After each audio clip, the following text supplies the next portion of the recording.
विषय कसाओ गाढ़ो दुस्सुदि दुच्चित्त दुट्ठ गोठी जुदो।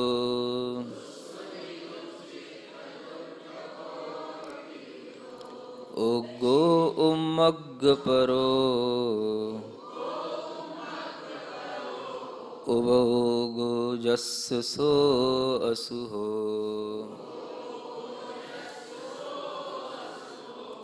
पढ़ें एक बार। कसाओ गाढ़ो दुस्सुद दुच्चिट्ठ दुट्ठ गोठी जुदो। उग्गो उमग्ग परो उभोगो जस्य सो। कल आपने शुभोपयोग का लक्षण सुना था। शुभोपयोग क्या कहलाता है उसकी बात सुनी थी। आज ये अशुभोपयोग के बारे में बताया जा रहा है। विषय कसाओ गाढ़ो। विषय यानी 5 इंद्रिय के जो विषय हैं उन विषयों के प्रति और अपनी अंतरंग कषायों के प्रति गाढ़ता होना। गाढ़ता का मतलब बहुत तीव्र आसक्ति होना। यह और दुस्सुद, दुस्सुदी यानी दुष्श्रुति कहलाता है।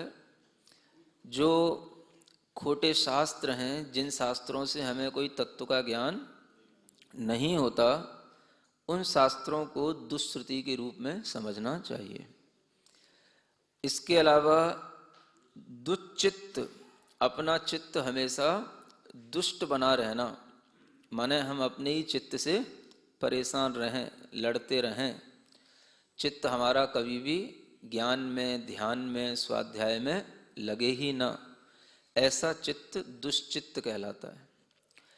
दुष्ट गोष्ठी जुदो, और दुष्ट गोष्ठियों में ही लगे रहना।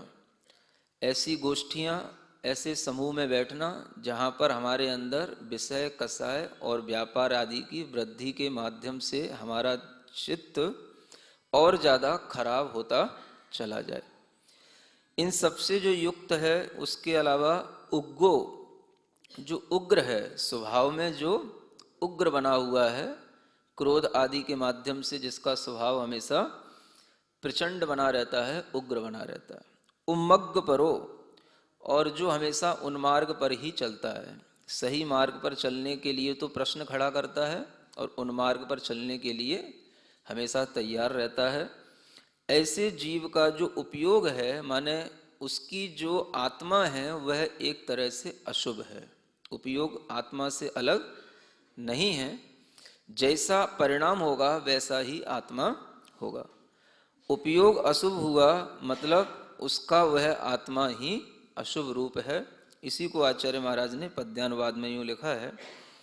मोहादि में विषय में रत नित्य, कायादि शास्त्र पढ़ कुर्मत हो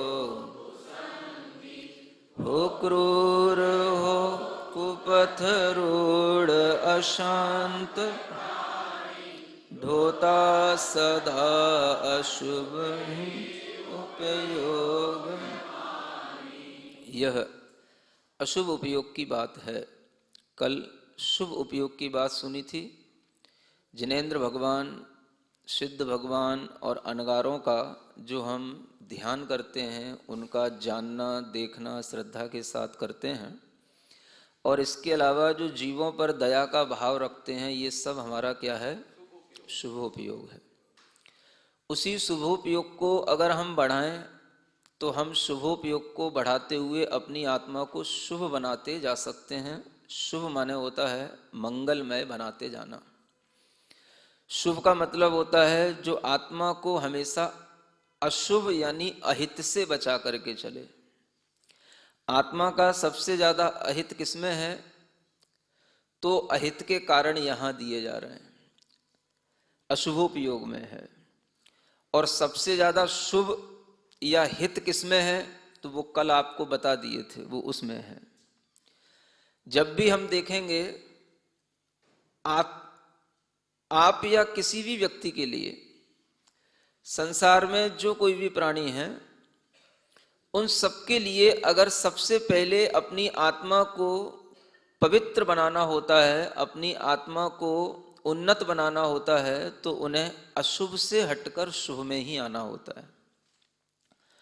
जब भी हम अपनी आत्मा के लिए कुछ ऐसी भावना करेंगे कि मेरा हित हो, हे भगवान मेरा कल्याण हो, मुझे सतराह मिले, मैं अपने आप को इस संसार के दुखों से पापों से बचा पाऊं, तो ये सब भावना आपको पहले अशुभ से शुभ में लाएगी। शुभ का मतलब होता है जो हमें पवित्र बना रहा है। आचार्य पूज्यपाद महाराज ने इस शुभ को कहा कि जो शुभ है वह शुभ उपयोग ही हमारे लिए शुभ योग का कारण बनता है, और शुभ योग और उपयोग मिलकर के ही हमारे लिए पुण्य संचय कराते हैं, और वह पुण्य ही हमारी आत्मा को पवित्र बनाता है। क्या कहा? पुण्य ही हमारी आत्मा को पवित्र बनाता है। आचार्य कहते हैं कि जो पाप है, जो अशुभ है, उससे तो बचना, और जो पुण्य है, जो शुभ है, उसमें तुम लगना। समझ आ रहा है? ये बात कहने के लिए भी लोग अब डरने लगे हैं। अशुभ से बचना और शुभ में लगना, ऐसा कहने में अब स्वाध्यायी लोगों को थोड़ा सा हिचकिचाहट होती है। लोगों को अब डर लगने लगा है, क्योंकि उन्होंने बहुत बड़ी बड़ी बातें सुन रखी हैं। पुण्य पाप दोनों बंध के कारण हैं, शुभ अशुभ सब कुछ जो है हमारी आत्मा के लिए संसार में डुबोने वाला है। ऐसा कह कह करके लोगों ने शुभ पर भी ध्यान देना बंद कर दिया है। समझ आ रहा है? लेकिन आप उतना ही ऊंचा उड़े जितना आपकी गाड़ी में शक्ति है और जितना आपके पास में तेल है। समझ आ रहा है? हम उतनी ही उड़ान भर सकते हैं जितना हमारे पास में योग्यता है, और उस योग्यता को बनाए रखने के लिए ये जरूरी होता है कि हम अशुभ से पहले बचें, तो हमारी योग्यता बनी रहेगी। लक्ष्य हमारा शुद्ध का होता है, होना चाहिए, लेकिन शुभ का उल्लंघन करके आप कभी शुद्ध की प्राप्ति नहीं कर पाएंगे। ये बात 100% सही है, चाहे समय सार के आचार्य कुंद हो, चाहे प्रवचन सार के आचार्य कुंद हो, या सरवार सिद्धि के आचार्य पूज्यपाद हो। कोई भी आचार्य एक दूसरे के विरोधी नहीं है। कल भी आपको ये बात बताई थी कि इस प्रवचन सार में जो कहा जा रहा है और जो तत्वार सूत्र में कहा है वो बिल्कुल एक जैसा है। लोगों ने भेद बना दिया है। शुभ योग अलग होता है, शुभ उपयोग अलग होता है। ये लोगों ने भेद बना दिया। इसकी भरपाई कल हमने अच्छे ढंग से कर दी थी कि शुभ उपयोग के बिना योग कभी शुभ नहीं होता है। यह बात आचार्यों के द्वारा कही हुई है और सम्मत है, क्योंकि आचार्य पूज्यपाद महाराज ने भी कहा शुभ परिणाम निवृत्तो योगः शुभ। शुभ परिणाम से बना हुआ योग ही शुभ है। शुभ के माध्यम से चाहे पुण्य का बंध हो चाहे पाप का बंध हो, हमें इसकी तरफ ध्यान देने की जरूरत ही नहीं है। पुण्य और पाप के बंध से हमें कोई लेना देना ही नहीं है। एक मोक्ष मार्गी के अंदर बस इतनी बात आनी चाहिए कि हमारे भाव कैसे हैं। इससे कोई मतलब नहीं कि हमको बंद किसका हो रहा है, और बंद को रोकने के लिए हमारे पास कोई साधन है तो वह केवल हमारा भाव ही है। बंद तो जो होगा सो होगा, और बंद की तरफ अगर हमारी दृष्टि नहीं है तो इसका मतलब है हम निर्बंध होने की इच्छा कर रहे हैं, हम मोक्ष मार्ग पर चल रहे हैं। शुभ उपयोग कहने से लोगों के अंदर ये आ जाता है कि इससे पुण्य का बंध होता है। हमें उस पुण्य के बंध की तरफ दृष्टि नहीं रखना, हमें उपयोग की तरफ दृष्टि रखना। उपयोग को शुभ बनाए रखो, अशुभ से बचाए रखो। ये आपके लिए बहुत बड़ा पुरुषार्थ होगा, और इसी पुरुषार्थ से आपको अपनी शुद्ध आत्मा का लाभ मिलेगा। अभी जब हम शुरुआत कर रहे हैं तो आचार्य महाराज यहां पर पहले शुभोपयोग के लिए वर्णन किए, फिर अशुभोपयोग के लिए वर्णन किए, अब आगे शुद्धोपयोग का वर्णन आएगा। समझ आ रहा है? वह वर्णन जब आएगा तब उसकी चर्चा भी करेंगे, लेकिन अभी यह समझना जरूरी है कि शुभ उपयोग के बिना हम कभी भी अशुभ से, पाप से बच नहीं सकते, और अशुभ और पाप का नाम ही संसार है। संसार कैसा है? अशुभमय है और पापमय है। आचार्य समंतभद्र महाराज भी इसी को संसार कहते हैं। जब श्रावक के लिए सामायिक की भावना करने के लिए कहा तो आचार्य समंतभद्र महाराज कहते हैं अशरण मशुभ मनित्यम दुख मनात्मावसामी भवम मोक्षस्तद विपरीतात्मेति ध्यायन्तु सांख्ये। देखो, सामायिक में भी वो आचार्य कहते हैं कि तुम कुछ और मत ध्यान करो और चिंतन कुछ मत करो। क्या चिंतन करो? संसार अशरण है, अनित्य है और अशुभ है, और मोक्ष शरणभूत है, नित्य है और शुभ है। समझ आ रहा है?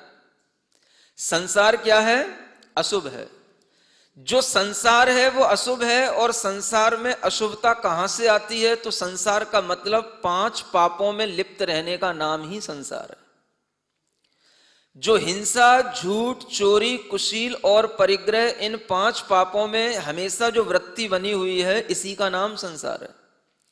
और यही संसार हमारे लिए अशुभ है, यानी ये अशुभ भाव ही हमारे लिए संसार हैं। और जैसे ही हम इन अशुभ भावों को छोड़ते हैं, समझ लो हमने संसार छोड़ लिया। अशुभ भावों से हटकर के जैसे ही हम शुभ भाव में आए, शुभ उपयोग की परिणति बनेगी, हम संसार से ऊपर उठ गए। एक व्रती भी, सम्यक दृष्टि श्रावक भी सामायिक में इसी प्रकार का चिंतन करता है कि संसार अशुभ है, मोक्ष शुभ है। अशुभ को वह पापमय मानता है और शुभ को वह पुण्यमय, मंगलमय मानता है। मोक्ष क्या है? शुभ है, मंगलमय है, पुण्यमय है। समझ आ रहा है? पापमय नहीं है मोक्ष। मोक्ष क्या है? हाँ, शुभमय है। जो शुभ है वो पुण्यमय है। पुण्य की व्याख्याएं हम लोगों ने इतनी गलत कर रखी हैं कि पुण्य कहते ही लोगों को उल्टी सी होती है आजकल। समझ आ रहा है? पुण्य कहते ही उससे विरक्ति होती है आजकल। जबकि आचार्य कहते हैं पुनाति आत्मानम इति पुण्यम। जो हमारी आत्मा को पुनाति माने पवित्र करता है, उसका नाम पुण्य है। और जो हमारी आत्मा की पुण्य से रक्षा करता है, उसका नाम पाप है। किससे रक्षा करता है? पुण्य से जो हमें बचाए, पुण्य से जो हमारी रक्षा कर रहा है, पुण्य होने नहीं दे रहा है, उसका नाम पाप है। तो जब आचार्य कहते हैं कि जीव अगर संसार में है तो उसके लिए सबसे पहले कुछ करने योग्य है, तो वह यह है कि वह पाप को छोड़े, अशुभ को छोड़े। शुभ में प्रवृत्ति करेगा तो शुभ में प्रवृत्ति करने से उसको कोई दिक्कत नहीं है। पुण्य बंध से डरने की कोई दिक्कत नहीं है। पुण्य बंध कभी संसार का कारण नहीं है। अगर आपका दिमाग केवल इस बात पे लगा हुआ है कि हमें पुण्य और पाप बंध से भी कोई मतलब नहीं, हमें तो अशुभ से बचना है और शुभ भाव में लगना है। शुभ जब आपके सामने आएगा तो पुण्य बंध कराएगा, लेकिन उस पुण्य बंध से आपका कोई संसार नहीं बढ़ेगा। और जिस पुण्य बंध से संसार बढ़ता है, वो पुण्य बंध आपके लिए क्या है वो भी कल आपको बताया था कि जब हम शुभोपयोग में पूरा नहीं ढलते हैं, अशुभोपयोग में रहते हैं और क्रियाएं शुभ की करते हैं, इच्छाएं हम अपने संसार की बनाए रखते हैं, तो वह पुण्य जो हमारे अंदर आता है वो पुण्य संसार का कारण होता है। भीतर से उपयोग तो अशुभ है। क्रियाएं हम शुभ करना शुरू कर दिए तो उपयोग में तो विषय आकांक्षा बनी हुई है। उसके कारण से उसके अंदर जो भावना आएगी, जो क्रियाएं करके जो वह अपने अंदर धर्म अर्जित करेगा, तो उससे वह विषय भोग की इच्छा रखेगा। जो बाहर मन वचन काया की थोड़ी शुभ क्रियाएं करेगा उससे उसको पुण्य तो मिल जाएगा, लेकिन वह पुण्य उसके लिए संसार का कारण बना रहेगा, क्योंकि उसका उपयोग भीतर से अशुभ है। तो आचार्य कहते हैं जब उसका उपयोग अशुभ है तो हम उसकी क्रियाओं को, योग को भी शुभ क्यों कहें? किसी ने भी नहीं कहा। मन वचन काया की क्रियाएं शुभ तभी कहलाएंगी जब हमारा उपयोग शुभ हो, और अगर उपयोग अशुभ है तो मन वचन काया की क्रियाएं भी अशुभ हैं, लेकिन व्यवहार में हमें उसे शुभ कहना पड़ता है। ये बात अलग है। जानने की बात यह है कि उसका उपयोग और योग दोनों ही अशुभ हैं, क्योंकि वो किसके लिए कर रहा है? वह सब कुछ संसार की विषय आकांक्षा और विषय भोग के लिए ही कर रहा है। अशुभ उपयोग की परिणति आत्मा के साथ जुड़ी हुई है, और आत्मा का वह परिणाम जो अशुभ के साथ जुड़ा हुआ है, आप देखो इसमें क्या लिखा हुआ है। आचार्य कुंद देव कहते हैं कि ये अशुभ परिणाम हैं। कौन कौन से? विषय कसाओ गाढ़ो, विषय और कसायों की गाढ़ता होना। विषय माने 5 इंद्रियों के विषय। गाढ़े का मतलब जानते हो? गाढ़ा गाढ़ा, डाइल्यूट नहीं होना, अच्छा डेंस होना, विषयों में भी अच्छी डेंसिटी होना और कसायों में भी अच्छी डेंसिटी होना। समझ आ रहा है? वह जब उसमें गाढ़ता रहेगी तो उस गाढ़ता के कारण से उसके उपयोग में कभी भी शुभता नहीं आएगी, उसका उपयोग कभी भी पुण्य का संचय भी नहीं कर पाएगा, उसके उपयोग में कभी पवित्रता आएगी ही नहीं। आप मंदिर आए और मंदिर में आकर के आपने पूजन भी किया, अभिषेक भी किया, और आप सब करने के बाद में अपने घर पर गए और आप उसी तरीके से जैसे पहले आपके अंदर विषयों की गाढ़ता थी, उसी गाढ़ता के साथ में आप पुनः जाकर के अपने घर में ला करके लग गए। जैसी कसाय आपकी मंदिर आने से पहले थी, वैसी कसाई की गाढ़ता आपकी मंदिर जाने के बाद बनी रही। जैसा गुस्सा आपको मंदिर जाने से पहले आता था, मंदिर में जाने के बाद, घर पर पहुंचने के बाद भी आपके पास वैसा ही गुस्सा बना रहा। जैसी आपको भोजन में लिप्सा मंदिर जाने से पहले थी, मंदिर जाने के बाद भी आपकी वैसी ही बनी हुई है। आपने कहा हम मंदिर होकर के आए, धर्म करके आए, यहां देखो क्या करके आए। विषय कसाओ गाढ़ो। जब विषय और कसायों की गाढ़ता बनी हुई है, उसमें कोई कमी नहीं आ रही है, तो आप कैसे कह सकोगे कि हमने धर्म कर लिया? धर्म का मतलब शुभोपयोग है, यहां से धर्म शुरू होता है। अशुभोपयोग में धर्म है ही नहीं। ये सब चीजें हमारी ऊपर ऊपर की हैं, और इन्हें भी करके हम इतना समझने लग जाते हैं कि हम जैसे कितना कर रहे हैं। समझ आ रहा है? दिल्ली के लिए तो यही बहुत बड़ी बात है कि लोग घर से निकल के मंदिर आ जाएं। हाँ, और खास तौर से मॉडल टाउन के एरिया के लिए। हाँ, क्योंकि यहाँ की मॉडर्निटी एक अलग टाइप की है।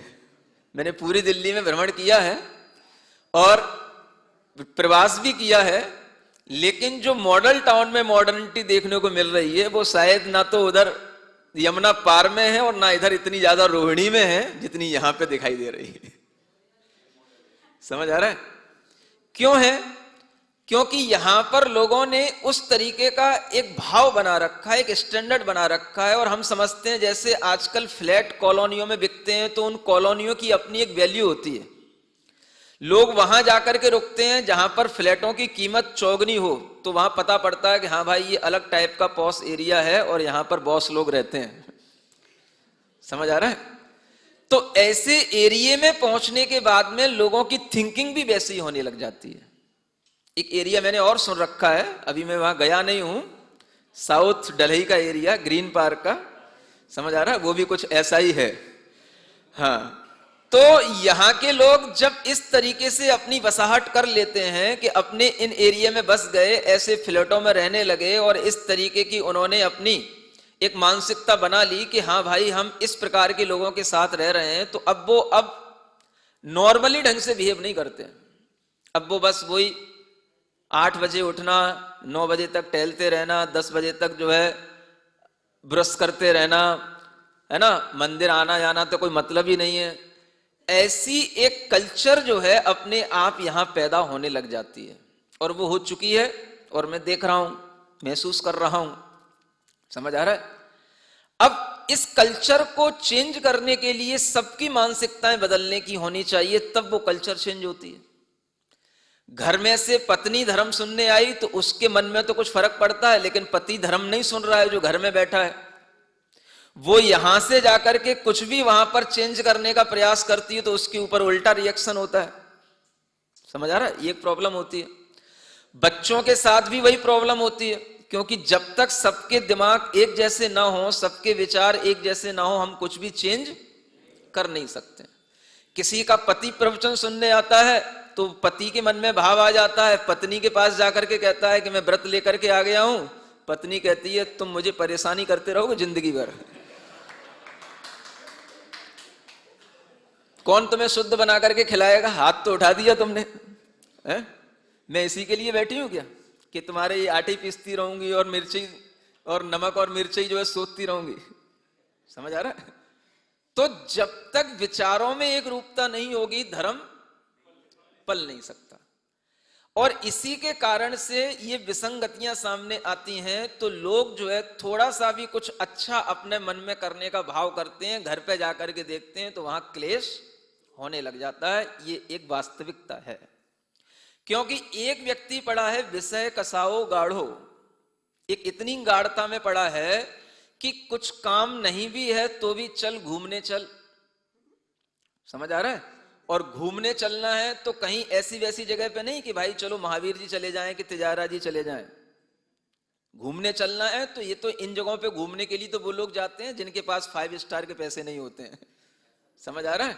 हाँ, तो घूमने चलना है तो कहां चलना है? या तो अच्छी अच्छी होटलों में चलो, और या फिर जो है यूएस और सिंगापुर चलो। तो जब ऐसी जगहों पर जाकर के उन विषय कसायों की पूर्ति की जाती है तो आदमी कभी भी अपने उपयोग को शुभ बना ही नहीं सकता है। पैसा मिल रहा है, पैसा कमा रहा है, अधर्म से ही आ रहा है और अधर्म में ही जा रहा है। आत्मा का अहित पैसा कमाते हुए भी हो रहा है, पैसे का उपयोग करते हुए भी हो रहा है, उसको कुछ पता नहीं है अगली पर्याय में कहां जाएगा, ये तो उसने सुना ही नहीं है। क्योंकि ये बात तो आचार्य पहले कह चुके हैं, अशुभ उपयोग का फल क्या मिलता है? तो अगली पर्याय में वह त्रियंश बनता है, कुनर बनता है, दरिद्री बनता है और नारकी भी बन जाता है। ये सब परिणतियां किसके कारण से होती हैं? ये इसी विषय कसाई की गाढ़ता के कारण से होती हैं। कितनी विषय कसाई की गाढ़ता कि एक जमाना होता था जब हर व्यक्ति घर का, मैं उसी जमाने की बात कर रहा हूं जिस जमाने को मैंने देखा है, चौथे काल की बात नहीं कर रहा हूं। समझ आ रहा है? और जिस जमाने को हमने देखा है तो आपने भी देखा ही होगा, क्योंकि हमसे ज्यादा उम्र आपकी है। समझ आ रहा है? मैं जिस जमाने की बात कर रहा हूं कि उस जमाने में भी चाहे भले ही वो कैसा भी एरिया हो, समझ आ रहा है, यूपी बिहार बदनाम है कहने को, लेकिन फिर भी उस समय पर भी घर में इतना संस्कार रहता था, इतनी प्रभावना धर्म की घरों में रहती थी कि घर का हर व्यक्ति पहले मंदिर जाता था, उसके बाद में भोजन करता था। ये बिल्कुल एक नियम रहता था घर के अंदर का। कोई भी व्यक्ति मंदिर जाए बिना नाश्ता तो कर लेगा लेकिन भोजन नहीं करेगा। समझ आ रहा है? और अगर वो घर में ऐसा कुछ करता हुआ देखता था तो घर के ही लोग उससे कहते थे कैसा राक्षस है, कैसा एक मलेच्छ तो क्या बोलते हैं शब्द वहां पे, दलुद्दरी है, दलिद्दर। समझ आ रहा है ना? ऐसा बोलते हैं। हाँ, तो ये दलिद्दर शब्द भी मुझे लगता है प्राकृत का है। हाँ, वो दरिद्र से दरिद्र से दरिद्र से दलिद्दर बन गया है, राका ला हो गया वो। समझ आ रहा है ना, कैसा दरिद्री है, माने दरिद्री है। दरिद्री बनने की ये पहचान है। जिस घर के लोग मंदिर आने के बिना भोजन करने लग गए हों, समझ लेना उनका भविष्य ज्यादा अच्छा नहीं है। समझ आ रहा है, ये बात बता रहा हूं आपको। जिस घर के लोग चाहे लड़के हों चाहे बहुएं हों, मंदिर आए बिना अगर भोजन पानी करते हैं तो उनकी वह शौहरत, उनका वह वैभव ज्यादा टिकने वाला नहीं है। ये मैं श्राप नहीं दे रहा हूं, बता रहा हूं, अशुभोपयोग का फल बता रहा हूं, और वो फल यहीं दिखेगा आपको। आप समझ जरूर रहे हो कि हम यहां बड़े अच्छे पॉश एरिया में रह रहे हैं तो हमारा स्टैंडर्ड बहुत बना हुआ है, लेकिन ये स्टैंडर्ड ज्यादा दिनों तक चलने वाला नहीं है। अगर हमारा उपयोग अशुभ बना रहेगा तो पाप का बंद होता रहेगा, और पाप का बंद हमें धीरे धीरे कहीं पर भी ले जाकर के गिरा सकता है। सुरक्षा किसमें है? विषय कसाय की गाढ़ता अगर होगी तो आपके जीवन की सुरक्षा नहीं है। ये विषय कसाय की गाढ़ता को कम करने से ही उपयोग में शुभता आती है। इतना ज्यादा भोजन के प्रति लगाव हो जाना कि हमें भोजन से पहले भगवान का स्मरण भी नहीं आना, ये विषय कसाय की गाढ़ता कहलाती है। जिसके अंदर विषय कसाय की कमी होगी वो कहेगा मैंने अभी मंदिर नहीं किया, मैं अभी आ रहा हूं, भले ही भोजन तैयार है, 2 मिनट रुको, मैं अभी मंदिर में भगवान के दर्शन करके आता हूं। दर्शन करके आने के बाद में भोजन करेगा, ये उसके जैनत्व का निर्वाह है। इसीलिए कहा था कि पहले जैन का सबसे पहला धर्म क्या? तो कम से कम देव दर्शन करना, और ये होता था। समझ आ रहा है? अगर आपने अपने घरों में इस तरीके का नियम नहीं बना रखा है और आज आपका घर आपके कंट्रोल में नहीं है, तो अब ये आपकी गलती है। मैं तो आपकी गलती कहूंगा, बड़ों की गलती कहूंगा। अगर बड़े इस बात के लिए शुरू से ही अलर्ट रहें तो घर का हर बच्चे के अंदर ये संस्कार पड़ सकता है कि वो भोजन करने से पहले आपसे कहे आज मैं मंदिर नहीं गया, मैं अभी मंदिर करके आता हूं, उसके बाद भोजन करूंगा। ये भावना हर के अंदर आनी चाहिए, तभी जाकर के हमारे उपयोग में कुछ शुभता आती है, विषय कसाय में कुछ कमी आती है। ये बहुत अच्छी बात कही जा रही यहां पर। विषय कसाय की गाढ़ता अशुभोपयोग का लक्षण है। ये लक्षण बताए जा रहे हैं, और ये लक्षण अशुभोपयोग के ही हैं, शुभोपयोग के नहीं होने चाहिए, होंगे भी नहीं, क्योंकि ये लक्षण अव्याप्ति और अतिव्याप्ति दोष से रहित हैं। शुभोपयोग में ही घटित होंगे।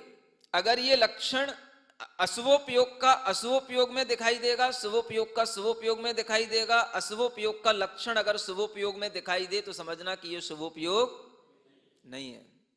देखो बहुत कठिन बात कहने जा रहा हूं, सुन रहे हो? लक्षण तो लक्षण होता है।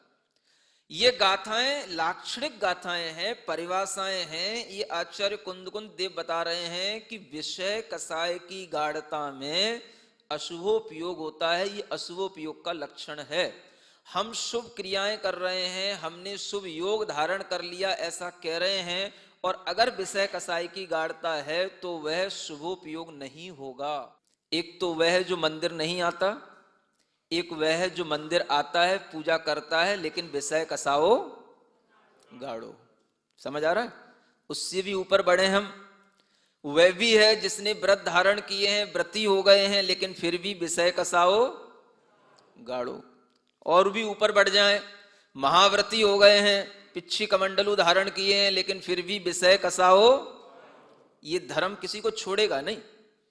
ये परिभाषाएं सबके लिए हैं। बाहर से हम कुछ भी हों, लेकिन भीतर की पहचान अगर आपको होगी तो इन परिभाषाओं से ही होगी। इसलिए आचार्य कहते हैं ये अशुभोपयोग चलता चला जाता है। कहां तक? महाव्रतों तक भी चलता चला जाता है। बाहर से महाव्रत हो जाते हैं, लेकिन भीतर से विषय कसाओ गाढ़ो। सहज बात नहीं है, ये सरल बात नहीं है। आप शुद्ध शुद्ध की बातें करते हो, अशुभ छोड़ना बहुत कठिन चीज है, ये हमेशा मान करके रखना। और इसमें हर आचार्यों ने यही कहा है सबसे पहले कि अशुभ से बचो, अशुभ को छोड़ो। अशुभ को छोड़ने के बाद ही आपके अंदर शुभ और शुद्ध की परिणति आएगी। अगर आप शुभ में भी टिके रहने का पुरुषार्थ करते हो तो समझ लेना पंचम काल में आपने बहुत बड़ा काम कर लिया। ये कम बड़ी बात नहीं है शुभ में टिके रहना। जो व्यक्ति अशुभ की इच्छा के बिना शुभ में टिकेगा, जिसका उपयोग शुभ होगा, वह शुद्ध में नियम से पहुंचेगा। उसको कोई नहीं रोक सकता शुद्ध में पहुंचने के लिए, क्योंकि जिसके पास में विषय कसाएं छूट गईं, जो जाणादि जड़िंदे पेक्षदि सिद्धे तहेव अणगारे, जो अरिहंत सिद्ध और अनगारों पे अपनी दृष्टि लगाए हुए है, विषय कसायों पे दृष्टि जिसकी नहीं है, उसके लिए शुद्धोपयोग कितनी दूर है, क्या दूर है उसके लिए शुद्ध। जिसकी दृष्टि शुद्ध पे लगी हुई है तो शुद्ध से क्यों नहीं मिलेगा। ये हमने चीजों को इतना कॉम्प्लिकेटेड बना रखा है कि शुद्ध को प्राप्त करने के लिए शुभ छोड़ना, ये बिल्कुल उल्टा ज्ञान है और ये बिल्कुल उल्टा अध्यात्म है। कभी भी ऐसा नहीं होता। अशुभ को छोड़ने करके शुभ को ग्रहण करना, और शुभ को जो व्यक्ति बिना अशुभ की इच्छा के ग्रहण करेगा, विषय कसाई की गाढ़ता के बिना ग्रहण करेगा, वो नियम से शुद्ध होता ही चला जाएगा। शुभ से ही शुद्ध हुआ जाता है। ये प्रोसेस है। शुद्ध पहुंचने के लिए, शुद्ध बनने के लिए, वहां तक जाने के लिए आपको इस शुभ को ही बढ़ाते जाना पड़ेगा। और ये अगर आपको समझ नहीं आएगा तो आपका न तत्वार सूत्र पढ़ना सार्थक है, न समय सार और प्रवचन सार पढ़ना सार्थक है। शुभ बढ़ेगा तो किससे? शुभ किससे बढ़ेगा? शुभ शुभ के ही कामों से बढ़ेगा। जितना ज्यादा आप शुभ करो, पंच परमेष्टि का श्रद्धान, उनकी ओर दृष्टि, उनका चिंतन, उनका ध्यान और जीवों पर दया, ये जो शुभोपयोग का लक्षण बताया, इसका जितना आप पालन करोगे उतना ही आपके अंदर शुभ बढ़ेगा। अब आपने देखो पंच परमेष्टि की शरण प्राप्त कर ली, आपके शुभोपयोग में वृद्धि होगी। एक प्रतिमा का व्रत आपके पास आ जाएगा अगर आपने पंच परमेष्टि की शरण प्राप्त कर ली तो। समझ आ रहा? शुभोपयोग की वृद्धि हुई, चौथे गुणस्थान से पांचवां गुणस्थान जाएगा, उसके लिए पंचक गुरु पंचक शरण रहे हैं। समझ आ रहा है? और उसके लिए वह 5 शरण होने के बाद में अगर वो आगे बढ़ेगा तो कैसे बढ़ेगा? जीवेव साणुकंपो, अगर जीवों में दया भाव होगी तो वह त्रस हिंसा का त्याग करेगा और अपने अंदर वह उन 12 व्रतों को धारण करेगा, तो वह अनुकंपा के साथ ही आगे बढ़ रहा है, उसका शुभोपयोग आगे बढ़ेगा।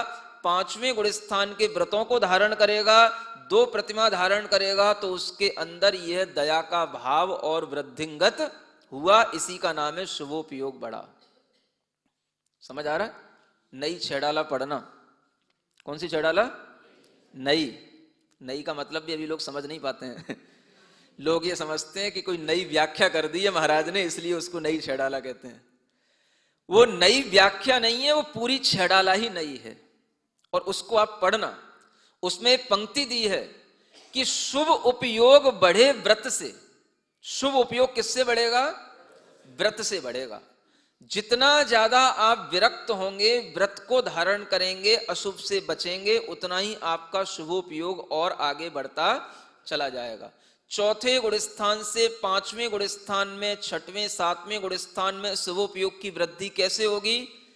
जो शुभोपयोग की परिभाषा दी है उसी में गाढ़ता आती चली जाएगी। आप देख लो, जो श्रद्धान पंच परमेष्टि का श्रावक का होगा उससे ज्यादा मुनि महाराज का होगा। जो दया श्रावक के अंदर होगी उससे ज्यादा मुनि महाराज के अंदर होगी। ये शुभोपयोग का लक्षण है, ये बढ़ता चला जाएगा। और अगर ये नहीं बढ़ रहा है तो फिर अंतरंग में अशुभोपयोग बना हुआ है। विषय कसाई की गाढ़ता है तो भीतर से अशुभोपयोग रह सकता है, बाहर से व्रत हो सकते हैं, श्रावक के भी हो सकते हैं और मुनि महाराज के भी हो सकते हैं। देखो, श्रावक हो या मुनि महाराज हो, सबके लिए ये ध्यान में रखना जरूरी है, विषय कसाओ गाढ़ो नहीं होना चाहिए। क्या समझ आ रहा है? ये जमाना एक था जब जो है ये सुना जाता था कि भाई व्रतों को धारण करने के बाद में लोग क्या करते हैं कि लोग जो है, जैसे मान लो उन्हें एक बार भोजन करना है, समझ आ रहा है, तो एक बार भोजन करना है, तो वो एक बार भोजन में जितना भी भोजन करना है वो सब उन्हें कैसा करना है, खूब अच्छा गाढ़ा गाढ़ा भोजन करना है। गाढ़ा जानते हो? हाँ, देखो सुनने समझने की बात है। इन सूत्रों की व्याख्याओं को हम बहुत अच्छे ढंग से डाइल्यूट करें, इसको समझें। विषय कसाओ गाढ़ो नहीं होना चाहिए। मतलब क्या? हम अगर व्रती बने हैं, एक बार हमें भोजन करना है, तो एक बार भोजन का मतलब ये नहीं है कि हम गाढ़ा गाढ़ा, क्या समझ आ रहा है? हाँ, तू तो दूध पी, मेरे को रबड़ी दे, मलाई मुझे दे, दूध तू दे, क्योंकि तुझे तो दिन भर खाना है, मुझे तो एक ही बार खाना है। समझ आ रहा है? हाँ, तू तो ये सिंपल सा खा ले, ये अच्छा वाला मुझे दे, बिना घी तेल का तू खा ले, ये घी वाला मुझे दे। समझ आ रहा है? क्योंकि मुझे दिन भर चाहिए, दिन भर के लिए ताकत चाहिए, तो मुझे एक ही बार खाना है। समझ आ रहा है? तो ये जो भावना है, ये भी भीतर से बदलनी चाहिए। क्या? बदल ही जाएगी अगर उपयोग शुभ होगा तो। क्यों नहीं बदलेगी?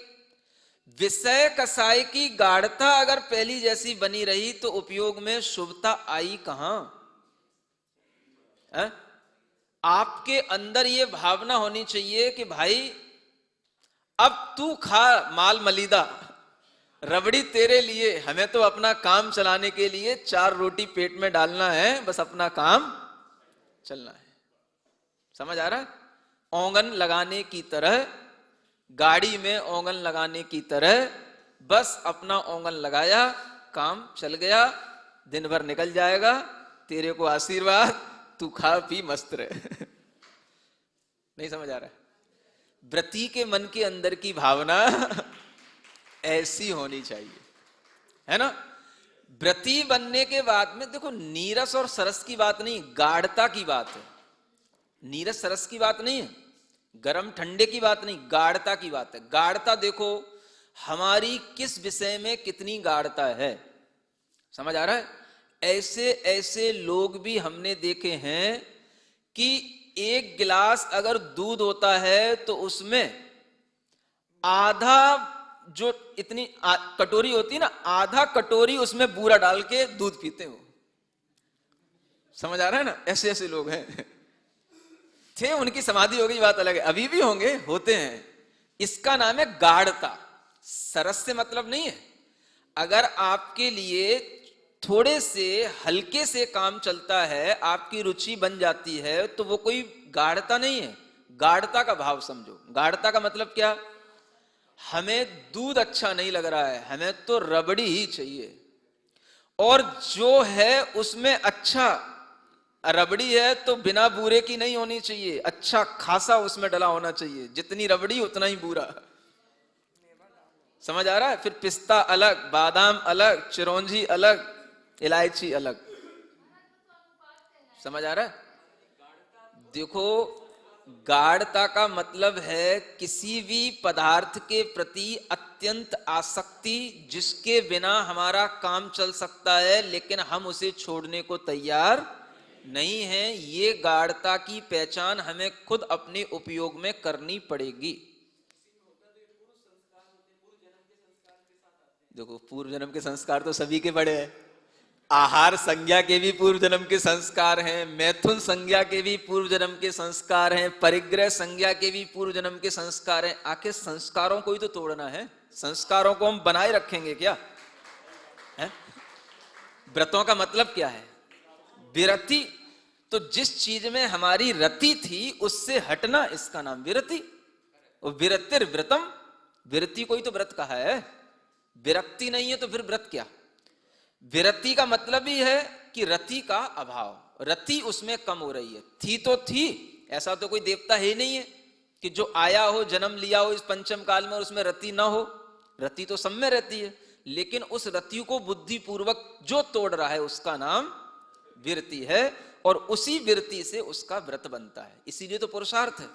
आत्मा की शुभता केवल बाहरी क्रियाकलापों से और केवल बाहरी इन नियम और बातों से नहीं होती। आत्मा की शुद्धता और शुभता इन भाषाओं से समझ में आती है जिसमें यह लिखा हुआ है कि विषय कसाय की गाढ़ता नहीं होना चाहिए, ये अशुभोपयोग है। समझ आ रहा है? कई लोगों के लिए ऐसा लोग कहते थे, आजकल तो लोग थोड़ा समझदार हो गए हैं, व्रती लोग भी समझदार हो गए हैं, वैसा नहीं करते हैं, लेकिन पहले के लोगों के अंदर ये टेंडेंसी देखी जाती थी। समझ आ रहा है? आज भी उसका अभाव है ऐसा नहीं कह सकता हूं, है, आज भी है, लेकिन ये चीज ध्यान रखने योग्य है। व्रती होने का मतलब हमारे अंदर किसी भी चीज का कोई भी आसक्ति का भाव नहीं, और किसी भी चीज को हम स्टैंडर्ड ना बनाएं। क्या समझ आ रहा है? हमें तो ऐसा ही लगता है, हमें तो ऐसा ही चाहिए पड़ता है, इसके बिना अपना काम नहीं चलता है, ये बात व्रती के अंदर कम हो जानी चाहिए, है ना? व्रती में भावना क्या आती है? काम चलाऊ। करना क्या है इससे? जब हमने इतना परिग्रह छोड़ा, इतना आरंभ छोड़ा, तो इस परिग्रह को अब हम और किसको संभाल के रखेंगे? जिससे अपना काम चल गया, बस वो अपना काम हो गया। इतना निर्मल भाव रहेगा तो विषय कसाय की गाढ़ता में कमी आती है, तब जो है वो शुभोपयोग के साथ वह चलता रहता है। नहीं तो विषय कसाय का मतलब ही है राग की भीतर अधिकता बनी हुई है। कसाय आ गई ना, और कसाय दिखेगी कैसे? तो विषयों की आसक्ति के माध्यम से दिखेगी। इसलिए राग कहो, कषाय कहो, विषयों की आसक्ति कहो, ये सब चीजें एक जैसी ही हैं, क्योंकि भीतर जो चल रहा है वही बाहर निकल रहा है। राग भीतर है, वही कषाय पैदा कर रहा है, वही कषाय हमें इंद्रिय के विषयों की लोलुपता बढ़ा रही है। तो जो व्यक्ति जितना ज्यादा आसक्त है वह उतना ही अशुभ में पड़ा है। समझ आ रहा है? घर में लोगों में इतनी आसक्ति पड़ी है कि मंदिर भी जाने का भाव नहीं हो रहा है, अत्यंत अशुभोपयोग है वो। समझ आ रहा है? भले ही वो कुछ नहीं दिख रहा है, ऊपर से साफ सुथरा अच्छा बिहेव कर रहा है, दया भाव है, क्षमा भाव है, भिखारियों को दान दे रहा है, सब कर रहा है, लेकिन विषय कसाओ गाढ़ो। समझ आ रहा है? हाँ, अगर स्कूटी खड़ी है नीचे तो स्कूटी पे बैठ करके भी मंदिर नहीं आएगा, उसे आना है अपनी कार में तो कार में ही आएगा। ये स्टैंडर्ड है। घर से निकलूंगा तो अपनी कार में ही बैठूंगा, स्कूटी पे नहीं बैठूंगा। समझ आ रहा है ना? स्कूटी तो उनके लिए जो अपने वर्कर हैं उनके लिए। समझ आ रहा है? ये स्टैंडर्ड है। विषय कसाय की गाढ़ता अपने मन में खुद लगाओ। हम तुम्हारे घर में घुस के उसकी व्याख्या नहीं करेंगे कि तुम क्या कर रहे हो। ये तो मैं छोटी छोटी एक दो बातें बता रहा हूं। हमारा स्टैंडर्ड हमारी विषय कसाय की गाढ़ता को बताने वाला हो सकता है, और उसके कारण से हमारा उपयोग अशुभ बना रहेगा। आपके लिए जितना भी स्टैंडर्ड बनता चला जा रहा है, ये सब आपके अशुभोपयोग और विषय कसाय की गाढ़ता को व्यक्त करने वाला होगा, और इसके माध्यम से आप जो कुछ भी करेंगे तो वह धर्म सब ऊपर ऊपर का होगा। रात्रि में भोजन नहीं छूट रहा। समझ आ रहा है? एक घर का सदस्य छोड़ना चाहता है, दूसरा उसको अपने साथ में ले जाता है। तूने क्यों छोड़ दिया? क्या जरूरत थी रात में भोजन छोड़ने की? मुझे उस पार्टी में जाना है, मुझे उनके साथ भोजन करना है, मुझे वहां रहना है। समझ आ रहा है? ये सब क्या है? सब विषय कसाय की गाढ़ता है।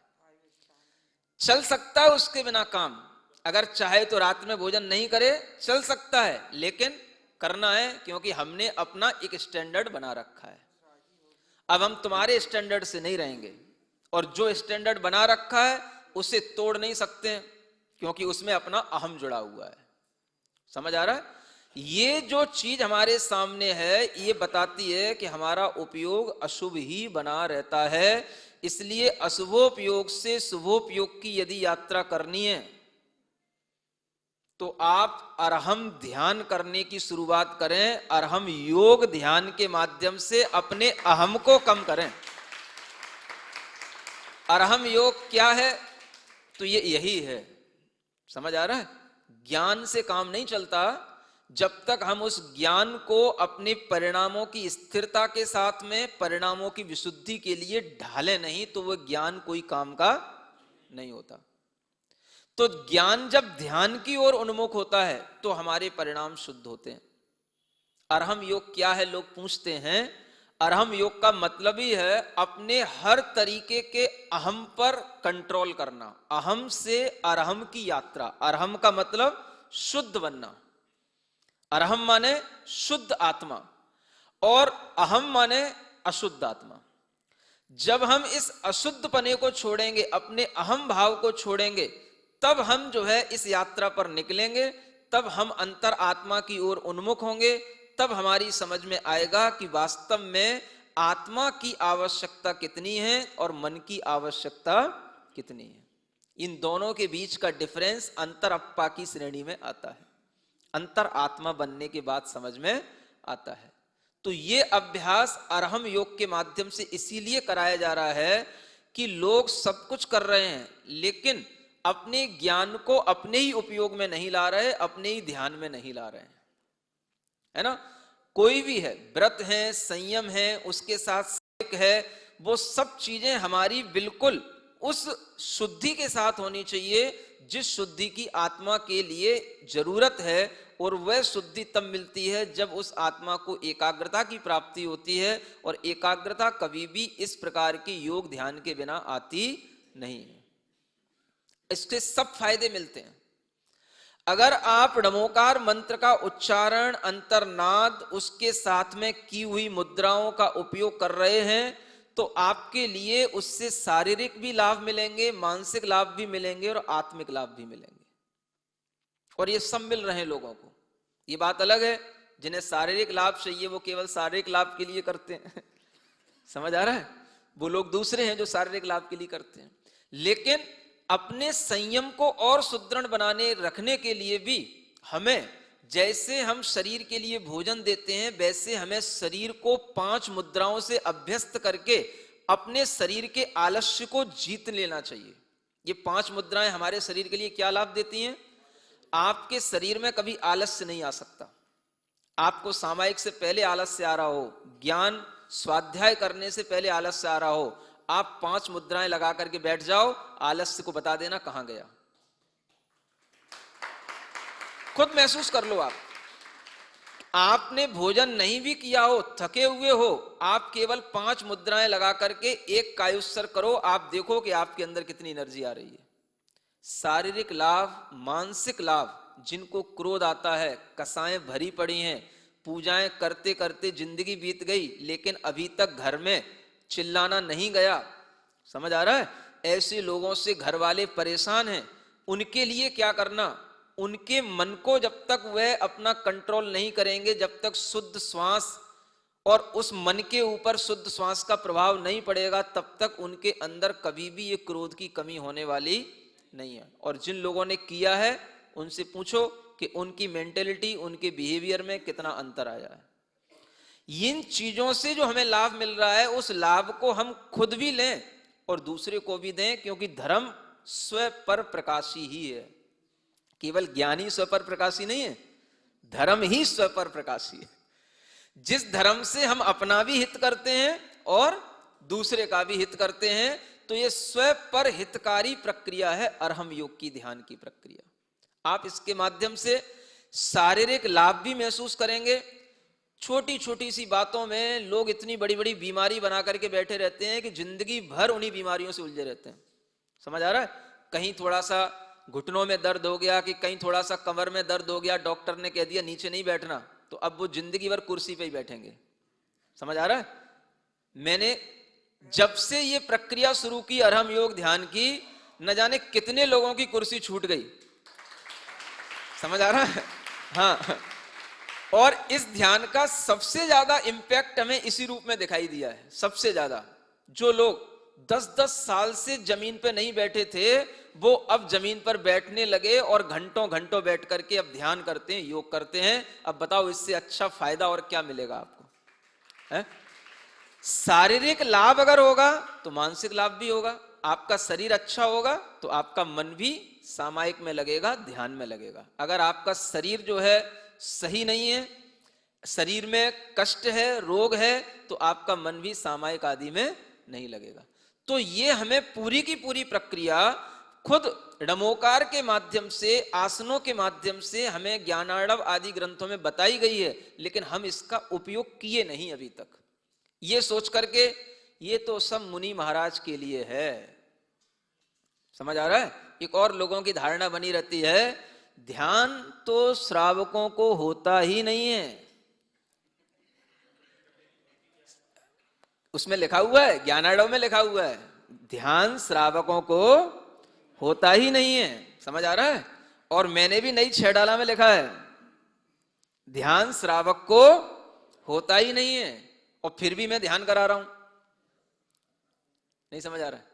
और आप कह रहे हो कि महाराज हमारा ध्यान लग रहा है, फिर क्या हो रहा है? ये विसंगति क्यों?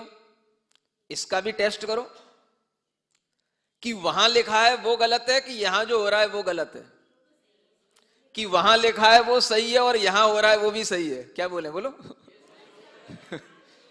है? दोनों सही है। इसका मतलब है आपका ज्ञान सम्यक ज्ञान की तरह काम कर रहा है। जो ये फितूरी फैला दी गई है कि ध्यान श्रावक के लिए नहीं होता, तो आप ये समझो कौन सा ध्यान नहीं होता? क्या श्रावक धर्म ध्यान नहीं करता? अगर श्रावक धर्म ध्यान ही ना करेगा तो सम्यक दृष्टि कैसे बनेगा, व्रती कैसे बनेगा? और व्रती बन के भी अगर धर्म ध्यान नहीं करेगा तो फिर व्रती बनने का मतलब ही क्या होगा? जहां से सम्यक दर्शन शुरू हुआ वहीं से धर्म ध्यान शुरू हुआ। धर्म ध्यान शुरू होगा तो पंच परमेष्टि से जुड़ेगा, अपनी आत्मा से जुड़ेगा, धर्म ध्यान तो करेगा ही। तो कौन सा ध्यान श्रावक को नहीं होता? तो आचार्य कहते हैं ऐसा निर्विकल्प ध्यान जो हमारे लिए शुक्ल ध्यान के रूप में होता है, केवल ज्ञान का कारण बनता है, ऐसा ध्यान श्रावक को नहीं होता। लेकिन श्रावक धर्म ध्यान करने का अधिकारी है, और वही धर्म ध्यान करने की ये पद्धति है जो आपको बताई जा रही है। सीधे सीधे किसी से कहो आत्मा का ध्यान करो, पंच परमेष्टि का ध्यान करो, नहीं कर पाएगा व्यक्ति। जैसे आज के व्यक्ति के लिए कोई अच्छी चीज देने के लिए एक अच्छी दुकान बनानी पड़ती है, अच्छा उसके लिए जो है मतलब शोरूम दिखाना पड़ता है, वैसे ही ये अरहम योग की प्रक्रिया आपको, समझ आ रहा है, आपका मन नमोकार में लगाए रखने के लिए, आपका मन अपनी आत्मा से भिन्न अपने ही शरीर की पहचान कराने के लिए है। और इसकी प्रक्रिया के लिए ये सब बाहर की चीजें भी उसमें जुड़ी हुई हैं। थोड़ा योग भी करो और थोड़ा ध्यान भी करो। केवल यही नहीं कि हम केवल हाथ पैर घुमा करके चले गए और हमने सोच लिया हो गया, तो उसको भी जो है उपयोग में नहीं ला पाए, उससे भी जो फायदा मिलता वो भी फायदा नहीं मिला, और उसके माध्यम से जो हमारी ध्यान में स्थिरता आती, मन निश्चिंत होता, वो भी हमें नहीं मिला। तो हमने उन चीजों को भी बिल्कुल अवॉइड कर दिया कि भाई ये आसन और ये प्राणायाम से कुछ होना धोना नहीं है। जबकि आचार्य कहते हैं ये भी योग के 8 अंग हैं, और जो अंग श्रावक अपनाता है वह अंग वही होते हैं जो मुनि महाराज अपनाते हैं। हम घंटों घंटों एक आसन पर बैठे रहते हैं, समझ आ रहा है? हमें कोई ज्यादा अलग से योग करने की जरूरत नहीं है। क्यों नहीं है? क्योंकि जो व्यक्ति इस स्थिर आसन पर एक बार बैठता है तो उसकी श्वास अपने आप सही चलती है और उसका बैलेंस बिल्कुल मेरुदंड का सही बना रहता है। उसके लिए प्राणायाम अलग से करने की जरूरत नहीं है। लेकिन आप बैठते ही नहीं हो तो आपको प्राणायाम अलग से करने की भी जरूरत पड़ेगी। आपको आसन लगाने की जरूरत पड़ेगी। कब पड़ेगी? मैं अब सामायिक के लिए बैठ रहा हूं, 1 घंटे के लिए, आधा घंटे के लिए इसी आसन में बैठूंगा, ये आपका आसन हो गया। अगर नहीं बन रहा है, दूसरे आसन लगाए जाते हैं, दूसरी चीज तैयार की जाती है। हर चीज की विधा है। लेकिन आज का श्रावक जब भटकने लगा, और हमने ये देखा कि आज के श्रावक इतना भटक रहे हैं कि जैन श्रावक अब जो है दूसरी जगहों पर जा करके ध्यान कर रहे हैं, और हम यहां कहे जा रहे हैं कि हमारे यहां ध्यान है नहीं है। तो ये तो हम अपने साथ बहुत बड़ा अन्याय कर रहे हैं। जबकि पूरा धर्म ध्यानमय है। ज्ञान और ध्यान के साथ ही तीर्थंकरों ने आराधना की है और मुनि महाराज करते हैं, वही श्रावक करे तो और अच्छी बात है। श्रावक भी ज्ञान ध्यान में लगा रहे, क्या दिक्कत? उसी से ही निर्जरा होनी है, उसी से सब कुछ संवर होना है। तो जितना आप इस प्रक्रिया में लगोगे वह आपकी प्रक्रिया आपके लिए भी हितकारी है और जिसको आप सिखाओगे उसके लिए भी हितकारी है। मैं कहता हूं इस काम को सही ढंग से करने के लिए अपने मन में भाव आना चाहिए कि हम एक तरीके से इस अरहम योग ध्यान के माध्यम से लोगों के अंदर के इस अशुभ परिणति को दूर करने का एक अपने अंदर भाव लाएं और खुद भी अपनी परिणति को दूर करें और दूसरों को भी कराएं। इससे बढ़कर के उपकार आज के समय पे कुछ नहीं हो सकता है, क्योंकि समय जैसा चल रहा है, जैसा बढ़ रहा है, हमें भी उसी तरीके से आगे बढ़ना होगा। समझ आ रहा है? मैं देख रहा हूं जैन समाज के लोग, जैन समाज के बच्चे दूसरी जगहों पर जा करके केवल कैंडल के सामने अपना कंसंट्रेशन करके ध्यान लगा करके आ जाते हैं और हजारों रुपए दे करके आ जाते हैं और कुछ नहीं मिलता है उनको। समझ आ रहा है? वो कहते हैं इनके चरण छुओ तो उनके चरण छूने पड़ते हैं, उनके चरण छुओ तो उनके चरण छूने पड़ते हैं। समझ आ रहा है? आपको अपने पंच परमेष्ठी का भी कुछ पता नहीं। समझ आ रहा है? तो ऐसी इन विसंगतियों में आज इन चीजों की बहुत जरूरत है। इसलिए ये अरहम योग ध्यान के माध्यम से आप समाज के ऊपर बहुत बड़ा उपकार कर सकते हैं और भटकती हुई अपनी पीढ़ी को पुनः इस ओर ला सकते हैं, है ना? ये इसलिए प्रक्रिया है। तो इसके फायदे जो शारीरिक हैं उन्हें तो हम गिनते ही नहीं, लेकिन शारीरिक ही सबसे ज्यादा से लोग सुनाते हैं हमें। समझ आ रहा है? हाँ, कि हमें इससे ये लाभ मिल गया, हमें इससे वो लाभ मिल गया। तो ये तो ठीक है, लेकिन अब लाभ मिला है तो अब इससे सामायिक करना सीखो, अच्छे ढंग से नमोकार का ध्यान करना सीखो, तो उससे आपकी जो कर्म की निर्जरा होगी वो अपने आप आपके लिए शुभोपयोग का कारण बनेगी। अशुभोपयोग इसी से कम होता है। जो व्यक्ति आसन लगाएगा, प्राणायाम ध्यान इत्यादि के माध्यम से अपनी अंदर ये सब गुणों को प्राप्त करेगा, तो आप देखना उसके अंदर विषय कसाय की गाढ़ता कम होती चली जाएगी, क्योंकि उसे ध्यान करने के लिए उतना ही उपयोगी भोजन दिया जाता है जितना उपयोगी होता है। समझ आ रहा है? ज्यादा गरिष्ठ भोजन लेकर के आप ध्यान कर ही नहीं सकते हो। विषय कसाय की गाढ़ता होगी तो आप ध्यान के योग्य हो ही नहीं हो। तो अपने आप श्रावक की कंट्रोलिंग हुई कि नहीं? विषय कसाय की गाढ़ता में कमी आई तो अपने आप जो है उसके अंदर का उपयोग अशुभ से शुभ की ओर जाएगा, ये कहने का मतलब। इसलिए ये गाथाएं बड़ी अच्छी हैं। दुस्सुद दुच्चित्त दुट्ठ गोष्ठी जुदो है। दुश्रुति में हम पड़े हुए हैं, वो ध्यान ये ध्यान, उन ध्यानों की किताबें ये ध्यानों की किताबें है। क्या अपने पास ध्यान नहीं है? क्या अपने पास ध्यान की किताबें नहीं है? है क्या नहीं है? दुश्रुति में पड़े हुए हैं। कैसे हमारा उपयोग शुभ हो? मंदिर आने के भाव छूट गए लोगों के। भाव तो लोगों से कहो मंदिर आओ, बोले क्या करना मंदिर आके? धर्म तो भावों से होता है। एक बात उनने रट ली है, धर्म तो भावों से होता है, मंदिर में आने से क्या धर्म होता है? और भाव हमारे शुद्ध हैं। देखो मंदिर में रोजाना हमारी मम्मी जाती है, पापा जाते हैं, घर में आते हैं, रोजाना गुस्सा करते हैं, और मैं मंदिर नहीं जाता हूं लेकिन फिर भी इनका सब गुस्सा सहन कर रहा हूं। बताओ महाराज, धर्म कौन कर रहा है? अब उसने हमको फंसा दिया। अब बताओ, सही तो कह रहा है, धर्म कौन कर रहा है? अब मैं क्या कहूं? बोलो बोलो, तुम ही बताओ, उत्तर दो। मैं बोलो क्या करूं उससे? मैं इनका गुस्सा सहन कर रहा हूं, मैं क्षमा भाव धारण कर रहा हूं मेरे अंदर, है ना? उनका ध्यान करते करते गुस्सा कम हो गया। अब वो क्या कह रहा है? उनके ध्यान शिविरों को अटेंड करके, जो अदर लोग हैं उनका ध्यान शिविर अटेंड करके मेरा गुस्सा कम हो गया, तो मेरे अंदर इतना अच्छा भाव है, तो मैं अब मंदिर जाकर के क्या करूंगा? क्या मिलता है मंदिर जाकर के? ये क्वेश्चन है हमारे सामने। समझ आ रहा है? आप लोग पूछते हो अरहम योग की खोज आपने कैसे की? ऐसे की, इसलिए की। समझ आ रहा है? जब ये समस्याएं सामने आती हैं तो समाधान हमें देना पड़ता है, और ये वही समाधान है कि जब आपके सामने इस तरीके की विसंगतियां आ रही हैं तो धर्म तो दोनों ओर से गया। अब वो बात तो सही है, आप मंदिर जा करके गुस्सा कम नहीं कर पा रहे हो। समझ आ रहा है? तो आपका भी धर्म जो होना चाहिए वो नहीं हो रहा, और जो वो दूसरी जगह जा करके जो है वो सीख रहा है तो उसका भी धर्म चला गया, क्योंकि उसकी श्रद्धा उस पर हो गई। 2 ही दिन से गए। क्या समझ आ रहा है? अब क्या करें महाराज? यहाँ पे मॉडल टाउन चलो, मॉडल टाउन चलो, क्या करें महाराज आके यहाँ पे? किन की सुने? क्या करें? समस्या तो ये, धर्म ना इधर बचा ना उधर बचा। और वास्तव में सही बात है। धर्म का मतलब क्या है? क्षमा धर्म कहा है। गुस्सा कम हो नहीं रहा, विषय कसाय की गाढ़ता कम हो नहीं रही, और हम धर्म का लेवल बढ़ाए ले आ रहे हैं। तो हम ये भी नहीं कह सकते कि ये धर्म तू धर्म नहीं कर रहा है और ये धर्म कर रहे हैं, क्योंकि वो धर्म की परिभाषा बिगड़ जाएगी अगर हमने ऐसा कह दिया तो।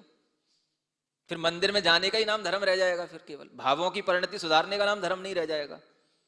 तो ये जो विसंगतियां हैं, ये विसंगतियां तभी दूर होंगी जब हम थोड़ा सा अपने शांत भाव से अपनी अंतरात्मा से मिलेंगे, ध्यान में बैठेंगे, योग के साथ में इस ध्यान की प्रक्रिया को अपनाएंगे, तो ये सब चीजों की भरपाई होगी। दुश्रुत, दुश्चित्त है ना, दुश्चित्त लोगों के कैसे? जिसका मन अपने आत्म ध्यान में नहीं लगता उसका चित्त दुश्चित्त है, ऐसा कहा गया है। समझ आ रहा है? खोटे विचार हमेशा पड़े रहते हैं दिमाग में, मन कभी भी शांत होकर के बैठता नहीं। जैसे ही सामायिक करने बैठो कि जाप करने बैठो, मन जाने कहां कहां दुष्विचारों में उलझ जाता है। इस प्रकार का मन जो है दुर्मन, और यही दुश्चित्त कहलाता है। अब इसको संभालो। तो कैसे संभालोगे? आप जब अरहम योग की ये जो एक्सरसाइज हैं, जिसे अलग तरीके से कराई जाती हैं, ये करके जब आपके अंदर की श्वास जो है बिल्कुल आपके मन को शांत कर देगी, तो उसके बाद में आपका मन अपने आप ध्यान में लग जाएगा। समझ आ रहा है? आप करके देख लेना। ये करने के बाद जो आपका मन ध्यान में लगेगा तो आपका लग जाएगा, और आप घर में बैठ करके कुछ भी करोगे तो आपका मन एक नमोकार मंत्र की जाप में भी नहीं लगेगा। और यहां आकर के बैठ के करोगे, आपका मन, आप खुद कहते हो कि महाराज हमारा मन कभी नहीं लगता था, अब हमारा मन भी लगने लगा है। तो ये क्या है? ये मानसिक लाभ है। दुश्चित्त सुचित्त बनने लगा। दुष्ट गोष्ठी, अब दुष्ट गोष्ठियां क्या हैं? जहां धर्म का कोई हमें माहौल नहीं मिलता, धर्म की कोई बात सुनने को नहीं मिलती, आत्मा और मोक्ष के श्रद्धांत से ही हम बिगड़ते चले जा रहे हैं, ऐसी जितनी भी गोष्ठियां हैं ये सब दुष्ट गोष्ठियां मानी जाती हैं। जहां पर केवल जो है विषय कसायों की चर्चा होती है। मोबाइलों पे आप देखो लोग लगे पड़े रहते हैं सुबह से शाम तक, दुष्ट गोष्ठी इसी का नाम है। गोष्ठी का मतलब ये नहीं है कि 4 लोगों को बिठा लो तभी गोष्ठी हो। 4 लोगों से अगर हम मोबाइल पे दिन भर बात करने में उलझे हुए हैं तो वो भी दुष्ट गोष्ठी कर रहे हैं। समझ आ रहा है? मतलब कि जिन चीजों से कोई भी धर्म कहीं से कहीं तक नहीं हो रहा है, और वह केवल हमारी फिजूल में समय व्यर्थ हो रहा है, और फिजूल में हमारे अंदर केवल एक आकुलता पैदा हो रही है, आकुलता ही बढ़ती चली जा रही है।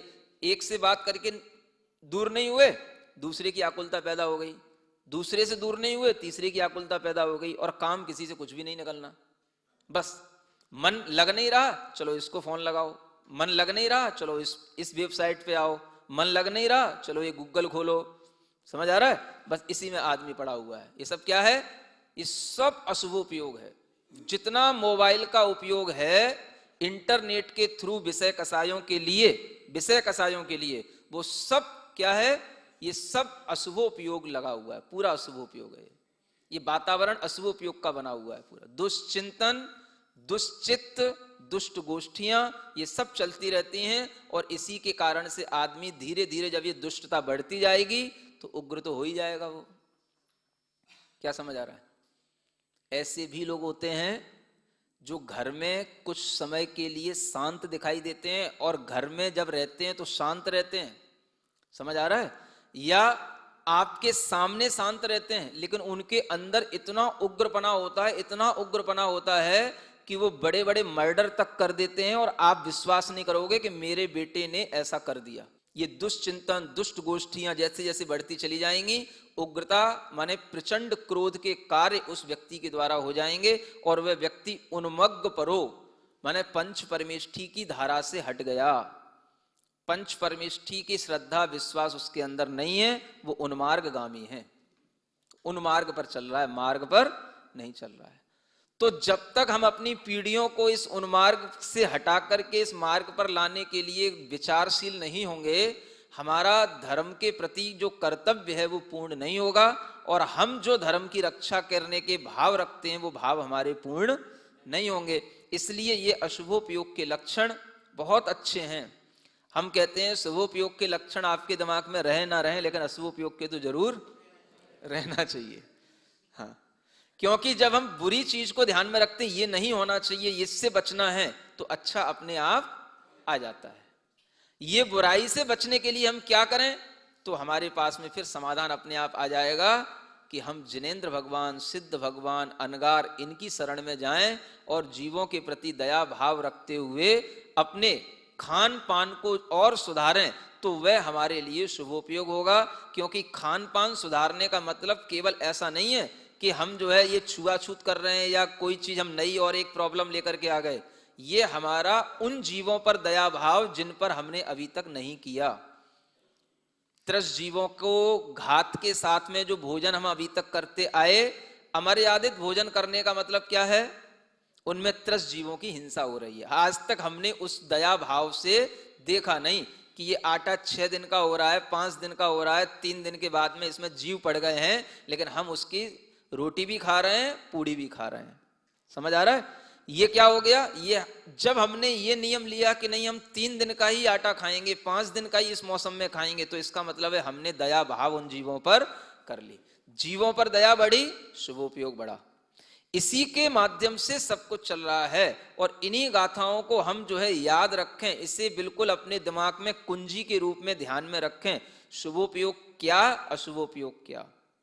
प्रवचन सार में आपने कुछ गाथाएं याद की हो या ना की हो, कम से कम ये शुभोपयोग के लक्षण और अशुभोपयोग के लक्षण बताने वाली 2 गाथाएं याद कर लो। शुद्धोपयोग की चर्चा बाद की है, वो आगे आने वाली है। उसमें तो कुछ करना है ही नहीं है, उसमें तो बस केवल छोड़ करके सब कुछ बैठना ही होता है। तो वो तो बात की बात है, लेकिन उपयोग को शुभ बनाए रखने के लिए ये चीजें बहुत जरूरी हैं। इसलिए आप लोग इस उपयोग माने अपनी आत्मा को शुभ बनाने की प्रक्रिया में ढलो। उपयोग शुभ होने का मतलब ही है आत्मा का शुभ हो जाना।